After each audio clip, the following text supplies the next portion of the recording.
If you've made it this far, I know this story pulled you in. I'd love to know, where in the world are you watching from? Drop your country or city in the comments below. And if you enjoyed this twist-filled journey, don't forget to subscribe and turn on notifications, because tomorrow's episode will take things even further. You won't want to miss the next chapter of Ava and Julian's story. It's one you'll remember. See you there. Ava Mitchell had always lived a life of quiet obedience. As the only daughter of Thomas Mitchell, CEO of Mitchell Global Holdings, she knew her role: be graceful, stay silent, and marry strategically. So when her father announced her engagement to Lucas Hayes, the charming, polished son of another business empire, she smiled politely and accepted the diamond ring without a word. But Ava wasn't blind.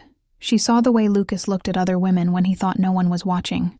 She heard the rumors whispered behind champagne glasses at galas. And most of all, she felt it, deep in her gut, that this man would never be faithful. Still, she endured it. For the family. For the deal. Until the night before the engagement. Party. Ava walked into the penthouse, holding a sample dress for her final fitting, only to find Lucas, shirt halfway unbuttoned, whispering sweet lies into another woman's ear on the balcony. They didn't see her, at first. But when Lucas turned around and met her eyes, there wasn't an ounce of guilt on his face. Just annoyance. Like she was the one interrupting. That was the moment something inside Ava snapped. She didn't scream. She didn't cry. She simply walked up to him, looked him dead in the eye, and said, "The engagement's off." Lucas laughed. "Come on, Ava, don't be dramatic. We're too far in. The venue's booked. The families are on board. You're not walking away from this." But Ava didn't flinch. "Watch me," she said. Then, in front of half the board, members and a few confused staff, she took off the ring, placed it on the table, and walked out. No speech, no explanation, just a quiet storm brewing in her eyes. News traveled fast. By morning, headlines read, "Mitchell Hayes' engagement canceled amid scandal." Her father was furious. Her stepmother, embarrassed. But Ava, she felt something she hadn't in years. Freedom. For the first time, she wasn't following anyone's script. No longer the girl who did as she was told. She was a woman reclaiming her voice, her choice, and her dignity. Later that week, at a charity event neither family could afford to skip, Ava arrived alone, chin high, eyes sharp. Whispers followed her across the room. But so did someone else. From the far end of the ballroom, Julian Hayes watched her, the older brother, the quiet one. The CEO, no one talked about, but everyone respected. He'd heard the rumors. He'd seen the headlines. But now, standing there with a glass of whiskey in hand, he saw something different. He saw a woman who didn't just break an engagement. She shattered expectations. And in that moment, Julian knew this story wasn't over. It was just beginning. Julian Hayes wasn't a man who got involved in family drama, especially not when it involved his younger brother, Lucas. But ever since that night, ever since he saw Ava Mitchell walk out of that engagement like a queen leaving a burning throne, he couldn't get her out of his head. He hadn't planned to say anything at the charity gala. He was just there for formality, to shake hands and flash polite smiles. But when he saw her again, standing in that sleek black dress, chin high, owning the room like she'd never been broken, something shifted. And then Lucas walked in, as if nothing had happened. The whispers picked up like wildfire. A few donors moved awkwardly to the side. One woman even muttered, "Well, this is going to be good." Julian watched his brother stroll toward Ava with that same smug grin, the one he wore when he thought he was untouchable. But this time, Ava wasn't taking it. Before Lucas could speak, she cut him off. "Save it, Lucas," she said, voice calm but laced with steel. "You're not here for me. You're here to save face." Julian didn't know what made him move, but he was suddenly beside her. "Is there a problem here?" he asked, eyes locked on his brother. Lucas scoffed. "Come on, Julian, don't tell me you're taking her side now."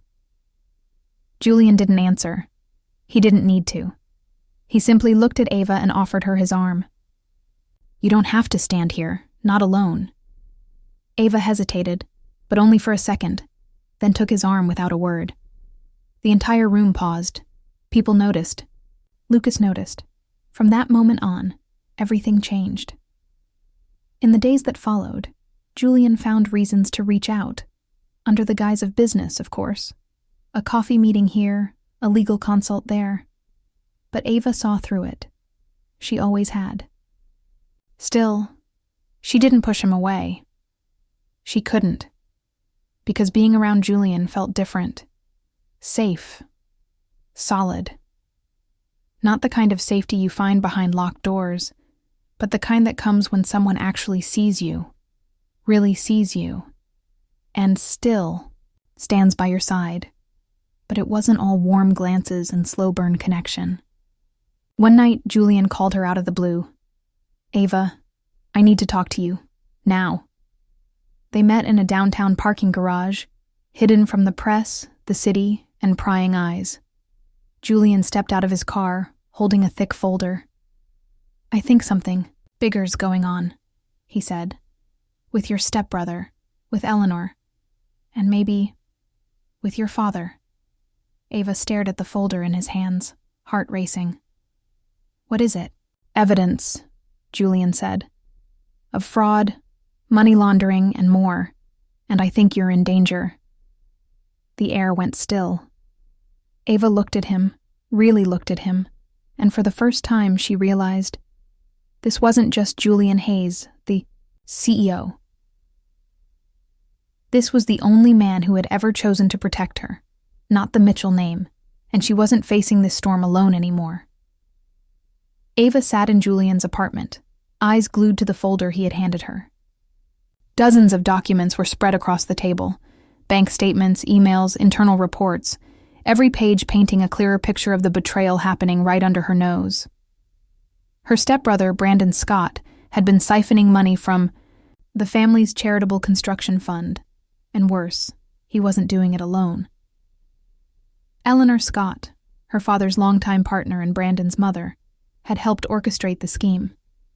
They'd been quietly swapping high-quality materials for substandard ones in a $40 million hospital project funded by the Mitchell Foundation. If that building ever saw completion, it would be a death trap. "How long have you known?" Ava asked, voice barely above a whisper. Julian leaned forward, his jaw clenched. "Long enough to realize they're not just stealing money, Ava. They're gambling with lives." A cold chill ran down her spine. This wasn't just corporate fraud. It was criminal negligence. People, patients, doctors, nurses, could die if this wasn't stopped. But why would they risk that? For what? A few extra million? Julian shook his head.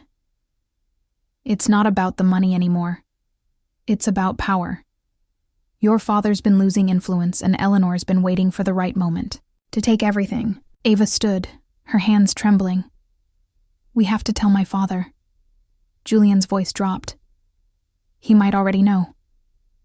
That stopped her cold. "What do you mean?" Julian hesitated. "There's a transfer in here, $500,000, to an offshore account, tied to your dad's personal trust. It came from a shell company Eleanor controls." The air grew thick, suffocating. Had her father been in on it? Was he that desperate to hold on to his empire that he'd risk the lives of innocent people? Julian reached out, gently touching her arm. "We'll figure this out, Ava. But we have to be smart. If they realize we know, they'll move fast." That night, Ava couldn't sleep. Her mind raced with memories, moments that now felt sinister in hindsight. Her father's sudden interest in the hospital project, Eleanor's fake concern at board meetings, Brandon's smug confidence whenever they spoke. She'd been blind. The next morning, she met Julian in a quiet cafe 2 blocks from the Mitchell building. They had a plan: collect more evidence, secure whistleblower protections, expose everything. But they weren't fast enough. By noon, Ava's office computer had been wiped clean, her access to financial files revoked. And her assistant, who'd been helping gather data, was suddenly transferred. Julian called her mid-afternoon. "They're on to us." Before she could respond, a black SUV pulled up outside her building. 2 men stepped out, security contractors, hired by someone with influence. She ducked into the stairwell, phone still pressed to her ear. "Julian, they're here. What do I do?" His voice was calm but firm. "Come to the west entrance. I'm waiting. We're not running, Ava. We're going to fight this, together." And for the first time, Ava realized something powerful. This wasn't just about saving a company, or even her family name. It was about stopping the people who thought they were untouchable. And this time, they were the ones who should be afraid. The Malm courtroom was packed. Ava stood beside Julian, heart pounding as the judge reviewed the final set of evidence. The truth was out. Every twisted layer of fraud, betrayal, and manipulation had unraveled. Brandon and Eleanor were in custody. Her father, Thomas Mitchell, faced charges for conspiracy and obstruction. But even with justice closing in, Ava didn't feel victorious. Not yet. Not until her mother, still lying silent in a care facility, could wake up and see that everything they fought for wasn't in vain.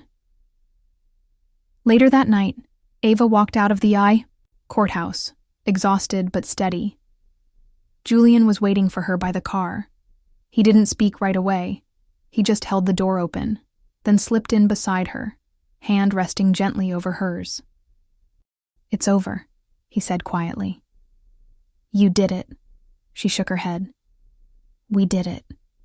Julian smiled, but Ava noticed something behind his eyes. Hesitation, maybe nerves. They drove in silence for a while, the city lights flickering across the windshield. Then Julian pulled over at a quiet overlook just beyond the edge of downtown. "I've been thinking about something," he said, turning toward her. "This entire time, everything you've done, it hasn't just been about justice. It's about rebuilding something new. And I want to be part of that future, with you." Ava's breath caught. "Julian..." Before she could finish, he reached into his coat pocket and pulled out a small velvet box. "This isn't about business deals or family alliances. It's about 2 people who fought side by side when the world turned its back. And maybe I should have asked earlier, but Ava Mitchell, will you marry me?" She stared at the ring. Simple, elegant, nothing flashy, just real. "Like him." "Yes," she whispered, then laughed through the tears. "Yes, Julian. 1,000 times, yes."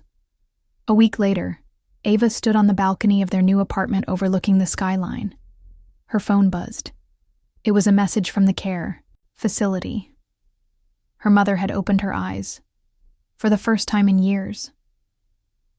Tears welled again, but this time they were from hope. She turned around, hand instinctively going to her stomach. She hadn't told Julian yet, not officially, but she already knew. The signs were there, and after everything they'd been through, life was giving them a new beginning. That night, over dinner, Ava finally said it. "I have one more piece of news." Julian raised a brow. "You're not planning to expose another fraud ring, are you?" She laughed. "No, but you're going to be a dad." He froze.